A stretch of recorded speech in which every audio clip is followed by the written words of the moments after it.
सिवनी मालवा तहसील से 13 जून से घर से लापता युवक का शव मंगलवार रात केवला जीर की पहाड़ी पर गर्दन बाबा के पास के जंगल में मिला है। सूचना मिलने पर पहुंची पुलिस के द्वारा शव की शिनाख्ती के लिए परिजनों को बुलाया गया।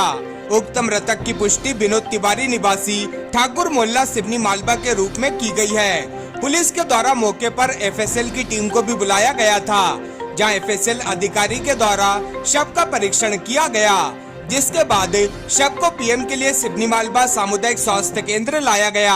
बुधवार सुबह मृतक का पीएम कराया जाएगा। पूरे मामले में मृतक के परिजनों ने पुलिस पर लापरवाही का आरोप लगाया है। परिजनों का कहना है कि पुलिस अगर मामले को गंभीरता से लेती तो आज विनोद जीवित होता। परिजनों का कहना है कि विनोद की हत्या की गई है। ऐसा हम इसलिए कह रहे हैं क्योंकि घटना स्थल पर जब हम शिनाख्ती के लिए गए थे तो मृतक का जबड़ा तिरछा था एवं उसके गले पर भी निशान थे। उन्होंने बताया कि जिस दिन से उनका भाई लापता है उस दिन से उसके परिजन तलाश कर रहे हैं। साथ ही सीसीटीवी फुटेज भी हमारे द्वारा ही निकलवाया गया। परिजनों ने बताया कि हमें आशंका है कि हमारे भाई ने कुछ लोगों से व्यापार के नाम पर रुपए उधार लिए थे, लेकिन सूदखोरों के द्वारा लगातार मेरे भाई पर दबाव बनाया जा रहा था, जिसके चलते मेरा भाई घर से बिना बताए कहीं चला गया था, जिसकी गुमशुदगी मेरे द्वारा थाने में दर्ज कराई गई थी। वही थाना प्रभारी गौरव बुंदेला ने बताया कि हमें सूचना मिली थी कि अज्ञात व्यक्ति का शव जंगल में पड़ा हुआ है, जिस पर पहुंचे शव का पंचनामा बना, उसकी शिनाख्ती की गई तो पता चला कि उक्त मृतक विनोद तिवारी है, जिसकी गुमशुदगी थाने में दर्ज है। विनोद की मृत्यु किन कारणों से हुई है ये तो पोस्टमार्टम के बाद ही स्पष्ट हो पाएगा। क्या नाम है आपका? विवेक तिवारी नाम है, विनोद तिवारी के भाई हूँ। क्या मामला कुछ घर से भैया चले गए थे 13 तारीख को, तो जब से मुझे शक था कि कोई किडनैपिंग का मैटर है, पर पुलिस ने उस चीज़ को सीरियस नहीं लिया। उसको ये कहा गया है कि घर से चला गया है, घर से चला गया, मन से चला गया, पर हम लोग अपनी जांच में लग रहे, हम लोग खुद भागते रहे तो पुलिस की तरफ से इतना सपोर्ट नहीं मिला। एक जो बीच में किसी पुलिस वाले को भेजा था तो वो बोलते थे सर मेरे को इटारसी तक के लिए भेजा गया, इससे जाके ज़्यादा जाऊँगा नहीं मैं। मैंने 2 बार भी बोला कि सर अपन भोरासेल और इधर साइड चलते कोलिया जिस तरफ कुछ देख के आते हैं, तो उसने मना कर दिया। मैंने फिर टीआई साहब को फ़ोन लगाया तो टीआई साहब ने बोला कि जाएगा, मैं बोलता हूँ उससे। उसके बाद भी नहीं गए मेरे साथ। और आज ये स्थिति है कि आज मेरा भाई कोलिया झील में मर्डर हुआ है, उसका मृत पाया गया है यहाँ पे। और कुछ मुझे डाउट क्या पूरा 100% मर्डर है उसका सर, क्योंकि उसकी लास्ट लोकेशन उसकी कोयला जुझारपुर दिखाई गई थी और अब कोयला झील में आया, तो मतलब क्या है लास्ट लोकेशन मोबाइल वहाँ स्विच ऑफ हुआ और यहाँ पे कैसे पहुंचा? कोई ना कोई तो बीच में मर्डर है और जो भी है उसको आगे लेके आना पड़ेगा। बिल्कुल सर। आपको लगता है कि स्थानीय थाने से आपको कोई मदद मिली कि नहीं मिली? नहीं मिली, बहुत कम मिली, कुछ भी नहीं मिली समझो तो। हम ही खुद भागते रहे, हम ही खुद करते रहे। फुटेज लेके आए, हम सारे फुटेज लेके आए। पुलिस की तरफ से ये भी नहीं रहा कि वो फुटेज को चैलेंज करे। बस लास्ट में उन्होंने यही खबर दी कि आपका भाई मर गया, ये सपोर्ट रहा उनकी तरफ से, और कोई सपोर्ट नहीं रहा। क्या चाहते हैं? मैं कार्रवाई चाहता हूँ, मेरे भाई का जो खूनी है उसको लेके आओ सामने।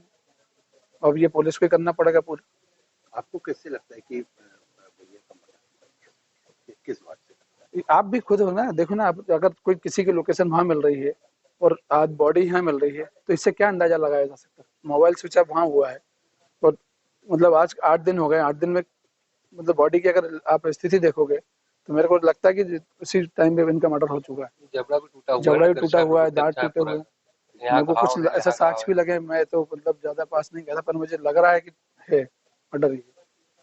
मैंने करीब से देखा ना। शक वगैरह की वो कौन हो सकता है? शक तो मैंने जो नाम दिए, लिस्ट दे चुके हैं हम लोग ऑलरेडी। एक आध दो नाम कुछ तो बताएं आप, किसके ऊपर है? नहीं ऐसा तो नहीं, लिस्ट दी हुई है मैंने थाने में पूरी।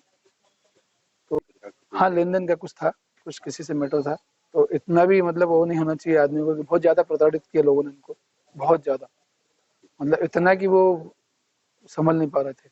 और फिर किसी ने लास्ट में मेरे ख्याल से इनको बिठा के कहीं ले गया किसी लालच में, किडनैप करके फिर उनका मर्डर कर दिया।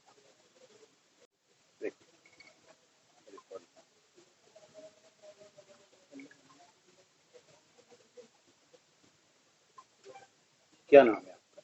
मेरा नाम नवीन तिवारी है। रिश्ते में मेरे बड़े भैया हैं, बड़े चाचा जी के बड़े बेटे हैं। और ये 13 तारीख को सुबह घर पे बोल के गए कि मैं 2 मिनट में आता हूँ पापा जी से, और उसके बाद फिर बाहर निकल गए। क्योंकि शाम तक हम लोगों को खबर पहुंची तो हम लोग गए वहाँ पर, हमने ये देखा कि भैया गायब हैं। उसके बाद फिर हमने लोगों ने जाके रिपोर्ट भी लिखाई। रिपोर्ट भी बड़ी मुश्किल से लिखी गई। उसके बाद फिर दूसरे दिन हम लोगों ने खुद ने सर्च किया और फिर नंदराबाड़ा गए, बघेल हॉस्पिटल गए, वहां से सीसीटीवी फुटेज निकाली। उसमें भी प्रशासन का कोई साथ नहीं रहा।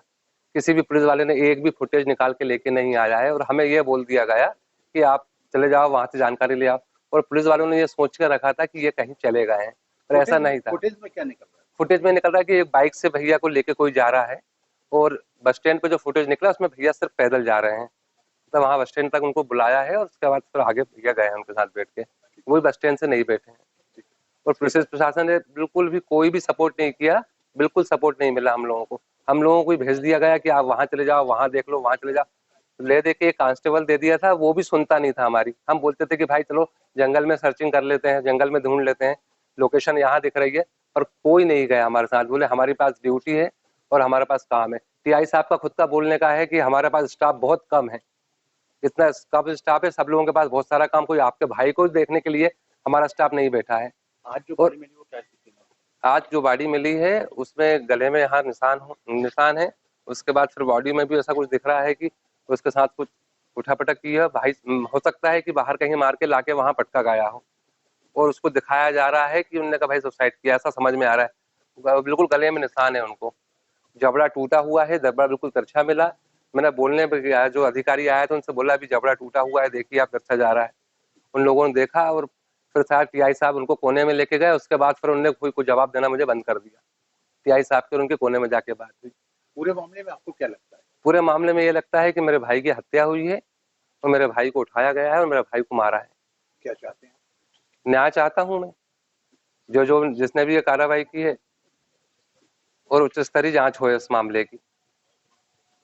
सर क्या मामला है पूरा? एक मैं जब होशंगाबाद में पहुंचा तो हमें सूचना मिली कि एक थाना सिवनी माला में एक डेड बॉडी मिली हुई जंगल में, जिसका मैंने निरीक्षण करने के लिए आया हुआ। तो डेड बॉडी का निरीक्षण किया। अभी क्या है, मतलब जो भी फिजिकल जो एविडेंस मिले हुए हैं वो मतलब एफएसएल भेजे जाएंगे। जो भी जांच में तथ्य आएगा वो। प्रथम दृष्टया आपने क्या पाया अभी तक, क्या बोल सकते हैं आप? प्रथम दृष्टया में मतलब कि जो है अभी जो है एफएसएल का जो रिपोर्ट आएगी उसमें पता चलेगा। किसी प्रकार के बॉडी में घाव वगैरह? नहीं, भी घाव के भी ऐसे कोई चिन्ह दिखाई नहीं दिए।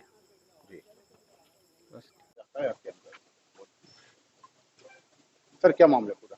आज 4 साढ़े 4 बजे सूचना प्राप्त हुई थी कि एक अज्ञात व्यक्ति की बॉडी केवला झीड़ पहाड़ी है, गलदन बाबा मंदिर के पास में वहां पड़ी हुई है। इस सूचना की तस्दीक हेतु मैं एवं हमारा थाना स्टाफ मौके पे पहुंचा, जो कि पूर्व से थाने पर 13 तारीख को एक गुम इंसान कायम हुआ था, जो कि जो बॉडी मिली थी उस गुम इंसान से मिलती जुलती थी। तो संबंधित गुम इंसान के परिवार वालों को मौके पे बुलाया, जिन्होंने पहचान करी कि ये उनके ही भाई एवं रिश्तेदार की बॉडी है। बाद एफएसएल टीम को मौके पे बुलाया गया था, तो उन्होंने मौके पे मुआयना करके प्रारंभिक कार्रवाई करी। बाद बॉडी को लेके अस्पताल आए हैं। सर शिनाख्त किस रूप में हुई है?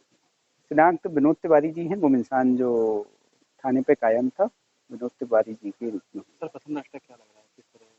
अब ये जांच का विषय है। अभी पीएम रिपोर्ट जैसी प्राप्त होगी, पीएम होगा, उसके बाद वो सब चीजें आएंगी। सर क्या मामला हुआ?